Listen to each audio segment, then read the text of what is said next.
नमस्कार, सुस्वागतम, जय जगन्नाथ। पिलामाने आमे संस्कृत शिक्षायतन प्रकोष्ठ मध्य पूर्वरु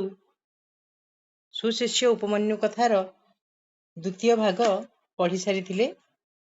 एबे आमे तृतीय भाग अध्ययन करिबा।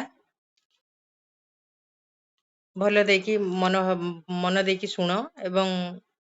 नोट कर। पिलामाने आ पूर्वरु आमे पढ़ी जे धौम्य ऋषि शिष्य मानक सहित अरण्य को जाई उपमन्यु को खोजिले एवं ताऊ डाकिले, हे उपमन्यु केउठी अछ शिष्य आस नहीं ताले गुरुंकर कथा को बारी पारी उपमन्यु उपमध्य थे कहले, हे गुरुदेव मु एक उपमध्य पड़ी जाई अछि। तापरे गुरु तांकु कहले सेठु आमे पढ़िबा सह प्रत्यभासत संधि विच्छेद कले सह युक्त प्रति युक्त अभासत सह कहले से प्रत्युत्तर देले अर्कपत्राणि भक्षयित्वा अर्कपत्राणि समासला अर्कस्य पत्राणि षष्ठी तत्पुरुष समास भक्षयित्वा भक् युक्त अय युक्त त्वा भक्षयित्वा अर्कपत्र गुडी को खाई देई नयनाभ्याम अंधः सन नयनाभ्याम एटाला अंग विकारी तृतीया नयनाभ्याम अर्थात दुईटी नयन अंध होई जिबा हेतुरु सन सन माने होई अयुक्त शत्रु दुईटी नयन अंध होई जिबारु भ्रमण भ्रमयुक्त शत्रु बुलु बुलु प्रकृति प्रत्यय भ्रमयुक्त शत्रु अस्मिन कूपे एई कूपरे स्थानाधिकरणे सप्तमी पतितः अहम पड़ीगली हैला। ताले कहले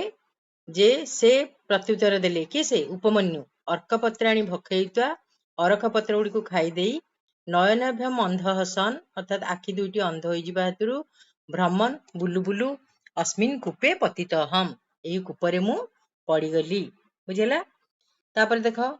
तमुपाध्याय संधि विच्छेद करिबा तम युक्त उपाध्याय पिला ने बहुत थर हेलानी तम युक्त उपाध्याय उपाध्याय कर्तरी प्रथमा तम है कर्मणि द्वितीया प्रत्युवाच प्रतियुक्त उवाच प्रत्युवाच माने प्रत्युत्तर देले तांकु गुरु प्रत्युत्तर देले वत्स संबोधने प्रथमा हला हे वत्स बा हे शिष्य अश्विनी कुमारौ प्रार्थयस्व अश्विनी कुमारौ पिला माने समास कले अश्विनी ही च कुमारः च हला द्वंद्व समास दुई जण सी अश्विनी और कुमार अश्विनी कुमारौ प्रार्थयस्व अश्विनी कुमार को प्रार्थना कर तौ देव भिषजौ तौ कहले से दुई जण देव भिषजौ हैला देव भिषज भिषज माने कौन आमे जहा को इंग्लिश कहूचे डाक्तर नहीं देव भिषज वैद्य ओडिया रे कहले वैद्य ताले सेई दुई जण देव वैद्य त्वाम चक्षुष्मन्तम करिष्यतः त्वाम कहले तुमको चक्षुष्मन्तम करिष्यतः चक्षुष्मान करिवे बुझिपाल तांकु उपाध्याय कहले हे वत्स अश्विनी कुमारौ प्रार्थयस्व तौ देव भिषजौ त्वाम चक्षुष्मन्तम करिष्यतः सेई दुई जण देव वैद्य तुमको चक्षुष्मान करिवे। अच्छा तापर पैराग्राफ देखिबा गुरुणा एवं मुक्तः गुरुणा गुरुंक द्वारा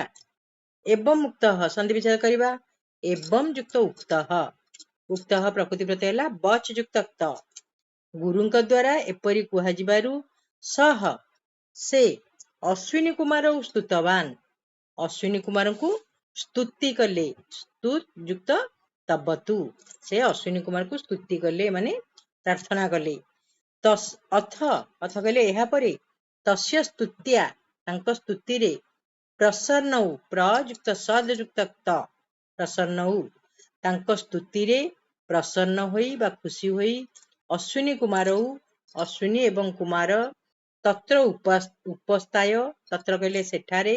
उपस्थाय माने उपस्थित होई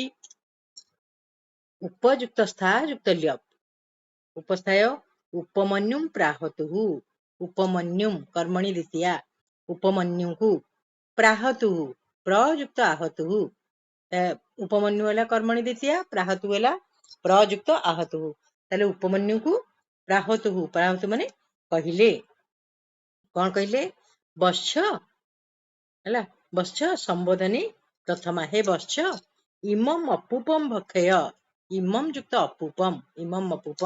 इमम माने एही अपूपम माने पिठाकू भक्षय भोजन कर हैला एई उपमन्यु को एई पिठाटी को खाई दियो उपमन्यु को यह कहले उपमन्यु अवदत उपमन्यु कहले गुरवे अनिवेद्य गुरु को अर्पण न करी न निवेद्य नहीं तत्व समास गुरु को अर्पण न करी इमम अपूपम न भक्षयिष्यामि पिला माने सांग सांग करिचे इमम युक्त अपूपम अपूपम माने पिठा ताले गुरु को अर्पण करी अर्पण न करी ए पिठा को मु खाइबी नाही के कहले उपमन्यु काहे की कहले थरे गुरु को कथा को अवमानना करिकरी से कोन हेचंती अंध होई जाइचंती तेनु आउ थरे से परि भूल करबी नाही बोली कहले अथ अश्विनी कुमार आहत हु अथ कहले यहाँ परे अश्विनी कुमार आहत हु अश्विनी और कुमार आहत हु आहत माने कहले बश्च संबोधन प्रथमा हे शिष्य बा हे पुत्र आबाम कहले आमे दुहे ते अनया गुरुभक्त्या ते कहले तुमर अनया माने एही गुरुभक्त्या अर्थात गुरुभक्ति रे अतीव अति युक्त इव अतीव अतिशय प्रीतौ स्वः प्रीत हेलु आमे तुमर ए गुरुभक्ति रे अत्यंत प्रीत हेलु चक्षुष्मान भव हैला चक्षुष्मान भव अर्थात चक्षु लाभ कर श्रेय ते भविष्यति संधि विच्छेद कर दबा श्रेय युक्त ते श्रेय माने मंगल ते कहले तुमर भविष्यति माने हेब तुमर मंगल हेब यशस्वी भव यशस्वी माने कीर्तिमान हुआ बुझिला एबरी तांको कहिले ताहापरे ततः उपमन्यु ततः कहले ताहापरे उपमन्यु लब्ध चक्षु अर्थात चक्षु लाभ करी लब्धे चक्षुषी जेन सह बहुब्री समास ताहापरे उपमन्यु चक्षु लाभ करी उपाध्याय निकषा पिला माने निकषा जगरे उपाध्याय होइछि द्वितीय विभक्ति निकषा अव्यय पद जगे द्वितीय विभक्ति उपमन्यु उपाध्यायଙ୍କ निकटକୁ आगत्य आ युक्त गम युक्त ल्यप आगत्य प्रणमत प्रणाम कले सर्वम अवदत च सर्वम युक्त अवदत च कौन पिला माने सर्वम अवदत ना जहाँ सब अश्विनी कुमार कही जे तुम्हें श्रेय हुआ और यशस्वी हुआ नहीं एक कथा सब गुरु को कहले नहीं गुरु को सर्वम अवदत गुरु को सब किछि कहले उपाध्याय तस्मिन् उपाध्याय कर्तरी प्रथमा तस्मिन् प्रीतिमान भूत्वा तांको उपरे प्रीतिमान होई संतुष्ट होई प्रीतिमान कहले संतुष्ट भूत्वा भूयुक्तत्वा ताले तांको उपरे संतुष्ट होई अवदत कहले उपमन्यु को उपरे उपाध्याय भी आउरी खुशी हे गले कहले बश्च हे शिष्य अश्विनी कुमार यथा आहतु अश्विनी और कुमार यथा माने जेपरी आहतु माने कहले दुई वचन रे आहतु तथा ते श्रेय भविष्यति तथा कहले सही परी तुमर मंगल हेब हैला अश्विनी कुमार जेपरी कहले सेपरी तुमर मंगल हेब सर्वे वेदाः हैला समस्त वेद सर्वाणी धर्मशास्त्राणी सबु धर्मशास्त्र सब वेद गुड़िक ऋक् साम यजुर अथर्व सबु जाक वेद आ समस्त धर्मशास्त्र रे ते प्रतिभाष्यन्ति तुमर प्रतिभाष्यन्ति ज्ञान हेब हैला जेपरी अश्विनी कुमार कहले सेहीपरी तुमर समस्त विद्या वेद और धर्मशास्त्र रे तुमर ज्ञान हेब त्वमेव सर्वशास्त्रज्ञ भविष्यसि त्वमेव त्वम युक्त एव त्वमेव तुमे ही एव जगे प्रथम विभक्ति सर्वशास्त्रज्ञ भविष्यसि अर्थात समस्त शास्त्र रे विज्ञ हेब बुझिला एपरी गुरु मध्य तांकु स्वीकृति प्रदान करिदेले उपाध्याय वचनात् अर्थात उपाध्याय कथारे उपमन्यु तथैव अभवत तथा युक्त एव तथैव अभवत नहीं गुरु कथारे उपमन्यु भी सही परी हेतिले अतः साधुक्तम एणुकरी साधु उक्ति अच्छी भल बाणी अच्छी गुरुभक्त्या किंग न सिद्ध्यति गुरुभक्ति द्वारा कौन सिद्धि न हुए तामाने एटा प्रश्नवाचक अच्छी पिला माने तामाने गुरुभक्ति द्वारा सबु किछि सफल हेई पारे देखो महाभारत रु आसी महाभारतम आगुरु कहि महाभारत रु आसी अछि ताले पिला माने एठु हमें कौन शिखिले ना गुरुंक ठारे केवल भक्ति थिबा हेतुरु आज उपमन्यु समस्त वेद समस्त धर्मशास्त्र रे ज्ञानी हेले आउ संसार रे माने श्रेय और यशस्वी मध्य हेले ତେଣୁ ପିଲାମାନେ ଭକ୍ତି ରଖ, ଏକାଗ୍ରତା ରଖ, ଅଧ୍ୟୟନ ନିଶ୍ଚିତ ଭାବରେ ହେବ ଏବଂ ତୁମେ ସବୁଠାରେ ନିଜର ସ୍ଥାନକୁ ଉଚ୍ଚରେ ରଖିପାରିବ। ତାହେଲେ ଆଜି ପାଇଁ ଆମେ ଏଇଠି ଏହାକୁ ପରିସମାପ୍ତି କରିବା। ପୁଣି କ୍ୱେଶ୍ଚିନ୍ ଆନ୍ସର ଆଉ ଗୋଟେ କ୍ଲାସରେ କରିବା।